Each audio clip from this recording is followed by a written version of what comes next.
Welcome to Film and Page. I'm Dominic, and this is another episode of Road to Dune. So, two things concerning Dune dropped today.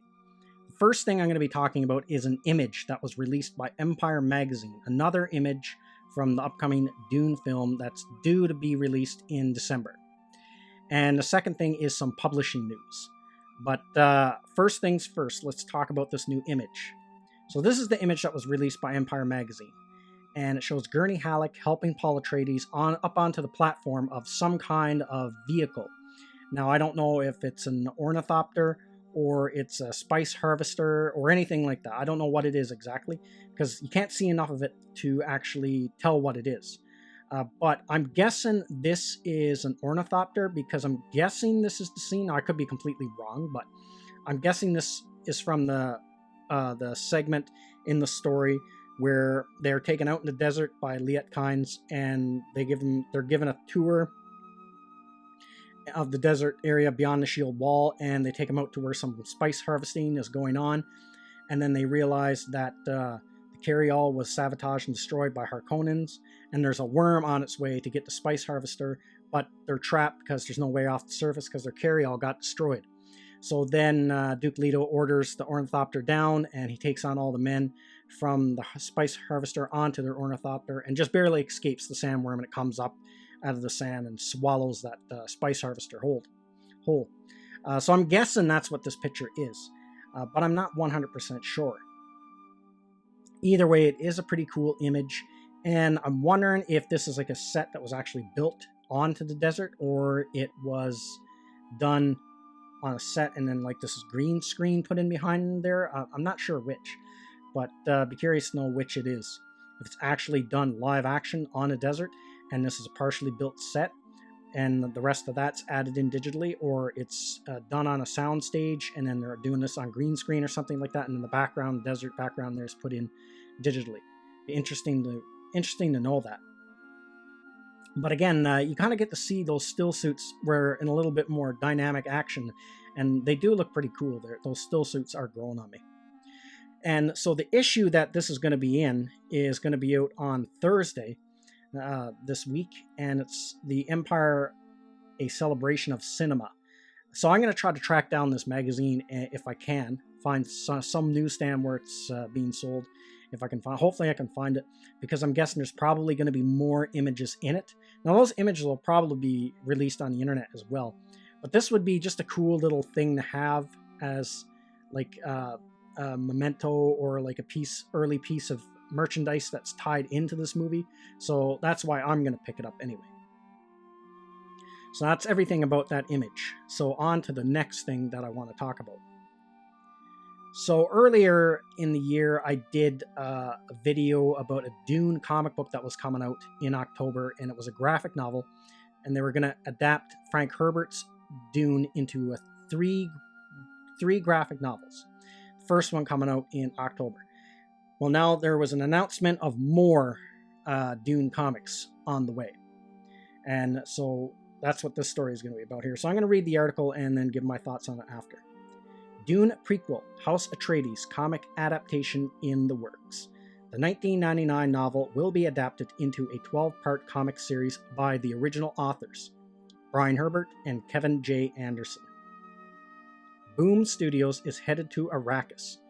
The Los Angeles-based comic book publisher has acquired comic book and graphic novel rights to Dune, House Atreides, the New York Times best-selling prequel to Frank Herbert's iconic science fiction property, with plans to release a 12-issue adaptation scripted by the novel's authors, Brian Herbert and Kevin J. Anderson.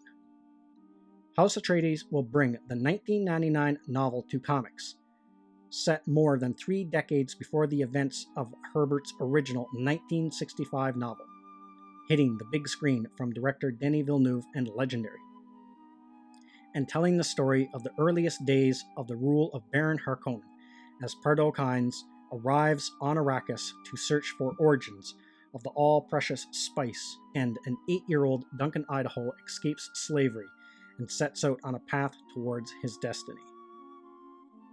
It's been more than 20 years since Brian and I published House Atreides. the first of our new novels set in Frank Herbert's Dune universe, Kevin J. Anderson said in a statement about the project. We loved exploring all the possibilities Frank created for us, and those books introduced a whole new audience to Dune. Now, in adapting House Atreides into a vibrant graphic format, it's like rediscovering the story and the world all over again. So much of the novel is visually driven.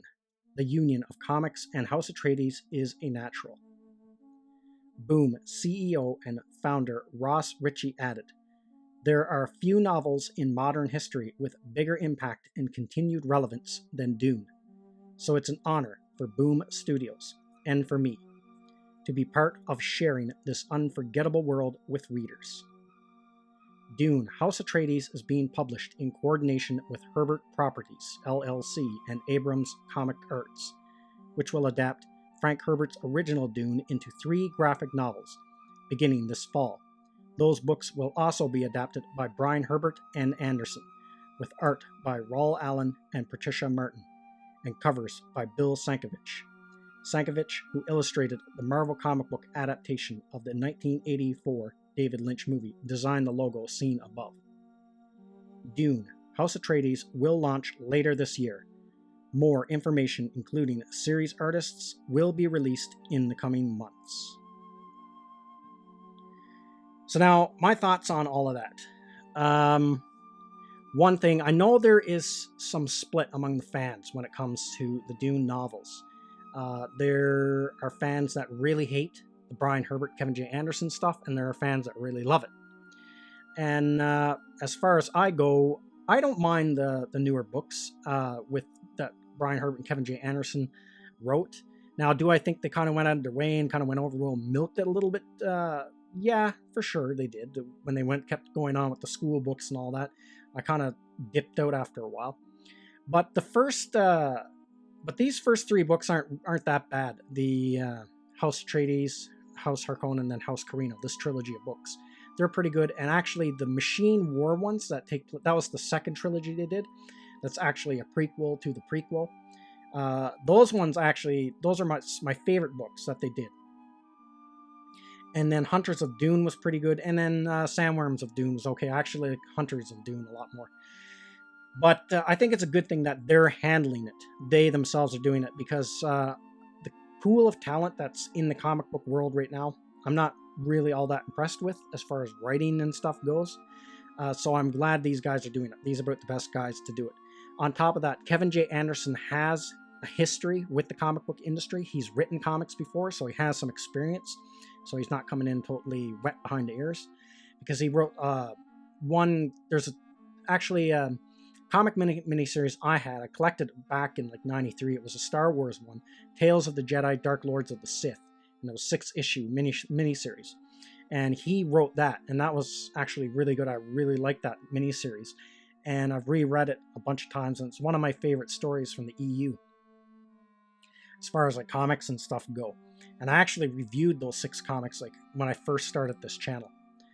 So I'm glad that they're doing it, and they're not just handing it off to some other people that are creatives within the comic book industry, because I wouldn't have very much faith in the project then. But as far as these books go, they're a lot more comic bookish in nature because I do like them, but they're not on the same level as Frank Herbert's writing. These are written, I think, in a more, it's hard to explain, but in a more commercialized way, I guess. Especially with the Machine Crusade, with those books that tell of the Butlerian Jihad, because it's a very like black and white situation where humans are fighting basically like a Terminator type nightmare future. So those books will actually, I think, will have a better chance of being adapted into comics. Or it'll just be a more natural fit, because there's a lot of action in those books anyway. So now the other thing, if I'm reading this article right, it's the first book of a trilogy that's being spread out over a year in a 12-issue miniseries. So I'm guessing they're going to be floppies, like single comic issues. And it's going to be one a month over a year, and that's just one book, the first book. They're not going to be adapting all 3 books, just the first book, House Atreides. So now this opens the door for a lot of future Dune content as far as comic books go. because depending, I guess, on how well this first series sells, if they get enough sales out of this one, then you could get 3 years worth of comics. If they do the second book and they get 12 issues out of that second book, then 12 issues out of the other book, then that's 3 years worth of comics right there. Then if they go and decide to do the Machine Crusade books, then that is another 6 years right there. Or even if they kind of stagger them and they could do like 24 comics a year, then you can buy each one or whatever, depending on how they do it. And also they might adapt further Dune novels like Children of Dune, Messiah Dune, and those in the graphic novels as well later on down the road. So there's lots to adapt into comic book form as far as that goes. So you could see a lot of comic books down the line. This is something I'll definitely pick this up. I'll pick this miniseries up. I'd be curious to see how this translates over in the comic books. I'd be curious to see how it's going to be drawn, how it's going to be colored, stuff like that. And Boom, I haven't really collected a lot of stuff from Boom, comics that I can think of.